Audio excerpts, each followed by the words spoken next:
Benar tidak Bang, otot itu bisa berpindah tempat atau jalan-jalan? Oke teman-teman semua, kembali lagi bersama saya dan di Measure dari Anval Sport Wellness. Kali ini kita akan membahas mengenai otot jalan-jalan. Sebenarnya nih teman-teman, perlu kita ketahui dahulu bahwa otot kita itu memiliki titik awal dan juga titik akhir. Titik awal ini disebut origo dan titik akhirnya disebut insersio. Kedua titik ini itu memiliki pelekat masing-masing. Dan ingat teman-teman, pelekat ini tuh sangat kuat, tetapi tidak memungkinkan dia untuk tidak bisa robek.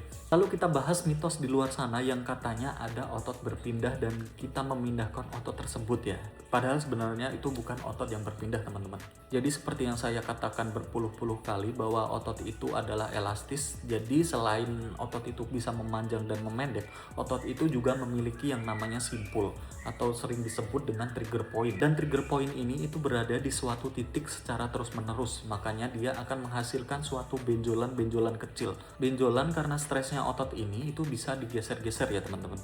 Dan tujuan menggeser dari trigger point ini adalah bukan untuk memindahkan ke posisinya semula, melainkan untuk merelaksasikan kembali sehingga trigger point ini mengempes atau menghilang. Dan ini semua itu bisa disebut dengan yang namanya relaksasi. Jika otot dirilekskan, maka benjolan-benjolan tersebut akan menghilang dan kita akan menjadi lebih rileks kembali. Jadi teman-teman, jika ada yang mengatakan bahwa otot kamu ini sudah berpindah dari tempatnya, itu adalah bullshit ya. Itu tidak benar. Karena sejatinya otot itu sudah memiliki pelekatnya masing-masing. Dan jika meskipun otot kalian sudah berpindah tempat, maka itu akan dinamakan bukan pegal lagi ya, melainkan sudah komplikasi yang sangat serius sekali.